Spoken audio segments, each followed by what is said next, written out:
Fala pessoal, tudo bem? No último vídeo nós vimos que a blockchain registra todas as transações. Tudo tem que ser validado, convertido em um hash, propagado por uma rede completamente distribuída. Tem vários participantes, totalmente descentralizada. E aí, a gente chega no ponto do consenso. Então vamos entender o que é o algoritmo de consenso. Conseguir atingir um consenso. Isso era o problema dos generais bizantinos. O problema dos generais bizantinos é um dilema de lógica, que ilustra as dificuldades de comunicação entre generais que precisam chegar a um acordo, para atacar ou recuar. O problema surgiu na Idade Média quando a comunicação entre os exércitos bizantinos dependia de mensageiros. Pense no seguinte cenário. 5 generais buscam coordenar esforços entre seus exércitos para atacar uma determinada cidade. Para que o ataque seja bem-sucedido, é absolutamente necessário que o ataque seja simultâneo, caso contrário, os generais que atacarem irão falhar e serão mortos em combate.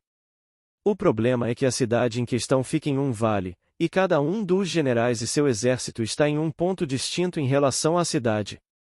Havendo a necessidade de se utilizar de um mensageiro, para que se chegue a um consenso acerca de qual o dia e horário para atacar. É nesse momento que os problemas começam a surgir. Pois há várias possibilidades de falha nesse plano. Primeiramente, é possível que o próprio mensageiro seja capturado e algumas das mensagens nunca cheguem, fadando o plano ao fracasso. Ainda que a mensagem chegue, entretanto, ainda há a possibilidade de que um ou mais generais sejam traidores e sabotem o plano, novamente tendo como consequência o fracasso. Por fim, o próprio mensageiro pode ser capturado e substituído por um infiltrado da cidade inimiga, espalhando informações falsas entre os generais para sabotar o plano. E fazer que somente um ou dois generais ataquem, e sejam massacrados, por exemplo. Nesse cenário, ocorre o que se chama de falha bizantina, pois não é possível ter um método para verificar com 100% de certeza de que todos estão cientes do plano de ataque. E irão agir de modo perfeitamente coordenado. Ainda que as mensagens cheguem, não tem como saber se elas são confiáveis ou se os outros generais as seguirão. Assim, não há um método confiável para que se chegue a um acordo entre os generais. Essa metáfora serve para ilustrar o problema de um sistema sem um único ponto central. Se um único general comandasse todo o exército, o problema nem existiria, pois bastaria emitir a ordem de ataque. E todas as forças estariam concentradas em um único ponto com força total, garantindo a vitória. Analogamente, em uma rede de computadores centralizada, onde um único servidor detém toda a informação confiável de que o sistema dispõe. A coordenação entre os diferentes pontos é simples de ser feita, bastando que o servidor central emita seus comandos. Já em uma rede distribuída peer-to-peer, ou descentralizada, como é o caso do Bitcoin, isso não é possível. Assim, o problema dos generais bizantinos sempre foi a grande pedra no sapato para quem almejava criar um dinheiro totalmente digital. Já que é essencialmente um problema de confiança. E sem confiança não há como se ter dinheiro digital. Por muito tempo, essa questão foi considerada insolúvel. Até que Satoshi Nakamoto teve a ideia de criar o que se tornou a revolucionária tecnologia blockchain. Por meio da blockchain, cada transação, ao ser validada, integra um bloco e esse bloco é passado por uma função criptográfica e gera um hash. Que por sua vez, inclui não somente as transações do bloco em questão, mas também as transações do bloco imediatamente anterior. E por sua vez também, inclui as do bloco anterior, e assim sucessivamente. Daí o nome blockchain, ou cadeia de blocos. O dilema dos generais bizantinos é um problema clássico da teoria da comunicação e da criptografia. E podemos dizer que a tecnologia do Bitcoin só conseguiu ser criada porque esses problemas conseguiram ser resolvidos. Se esse problema aqui dos generais bizantinos não fosse resolvido, a gente não teria Bitcoin hoje. Então, o algoritmo de consenso é o que permitiu a ter uma rede com um consenso, onde quem participa da rede conseguisse entrar em um consenso. E isso é muito importante. Por exemplo, se tivéssemos uma rede onde um participante, que iremos chamar de A, propõe uma coisa. Exemplo, ele propõe uma transação. Outro participante, vamos chamá-lo de C, propõe outra coisa. E o participante B propõe outra coisa. O consenso vai falhar. Ninguém está entrando em consenso aqui. Cada um está escolhendo uma coisa. Então, como que a blockchain entra em consenso? E aí é onde as coisas acontecem, onde tudo vai se alinhar, tudo o que você aprendeu até agora. Provavelmente você já escutou por aí. Como é que o Bitcoin tem que resolver um problema matemático para ganhar mineração? Para ganhar recompensas? Basicamente é isso que acontece. Nós temos aqui um problema matemático que precisa ser resolvido.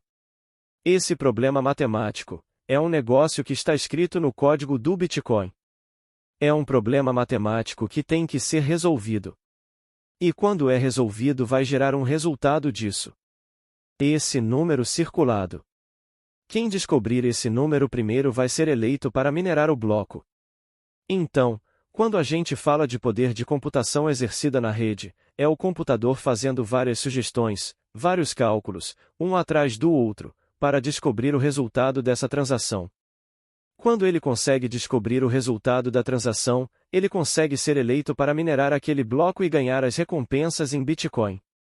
Então nós temos o problema matemático. Esse problema é enviado para a rede peer-to-peer, para essa rede descentralizada e compartilhada. Então, os mineradores na rede irão tentar resolver o problema matemático. Um tentou achar o cálculo e responder, não conseguiu, chegou a uma resposta errada. O outro conseguiu responder, então esse que conseguiu responder primeiro, é eleito para minerar aquele bloco. Ele minera aquele bloco, oferece a solução para a rede e vai ganhar a recompensa. Então esses mineradores vão tentar resolver o problema. Nessa imagem, quem resolveu primeiro foi o número 2. Logo, o número 2 vai ganhar as recompensas, porque ele foi eleito para minerar o bloco. Então perceba que é uma competição com um incentivo. Onde é necessário exercer esse poder computacional? Lembram lá no Laszlo, antigamente, ele mudou a forma de minerar Bitcoin, hoje você precisa de muita força computacional. Porque os dispositivos, as ferramentas que são utilizadas estão demandando muita força computacional para resolver esse cálculo mais rápido. Antes, o computador em casa, tranquilo conseguia fazer isso, porque os participantes da rede também utilizavam o computador normal. Então, a disputa por poder, por essa computação, por computação era menor, era mais baixo. Agora está muito alto. Então você precisa demandar muito poder de computação para resolver esse problema matemático. Então, quando a gente coloca tudo isso em contexto, temos esse ciclo de como funciona tudo isso. Aqui nós temos a prova de trabalho, o algoritmo de consenso desenvolvido para que a rede inteira consiga entrar em consenso. E não tem o problema dos generais bizantinos. Nós temos aqui justamente o seguinte: a transação. Ela acontece na rede. Vamos dizer que estou aqui com meu celular. Vou mandar a mensagem aqui para alguém, clicando no botão enviar. O que acontece? Essa transação, ela vai para a rede. O minerador vai ter que pegar um bloco. Ele vai ter que minerar esse bloco. Para minerar o bloco, ele tem que resolver esse problema matemático. Para resolver o problema matemático, ele vai ter uma prova de trabalho, gastar energia computacional para conseguir resolver esse problema. Isso gasta dinheiro e energia. Então ele tem que gastar energia para ter essa recompensa. Ele tem uma prova de trabalho, ou seja, ele exerce uma força de trabalho, uma força computacional, e é recompensado por isso.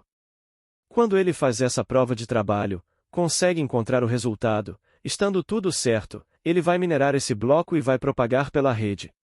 Então os outros participantes da rede inteira, olham para aquilo que o minerador fez e falam, tá legal, tá tudo certinho. Os mineradores vão verificar e o processo começa todo novamente. É uma competição atrás de competição. A transação acontece lá. O minerador faz o cálculo. Consegue minerar o bloco, coloca a transação no bloco, propaga isso para a rede. Os mineradores validam e o processo acontece todo novamente. Isso é a prova de trabalho. Então por isso que não tem como adulterar a blockchain. Tudo é interligado, tudo é conectado.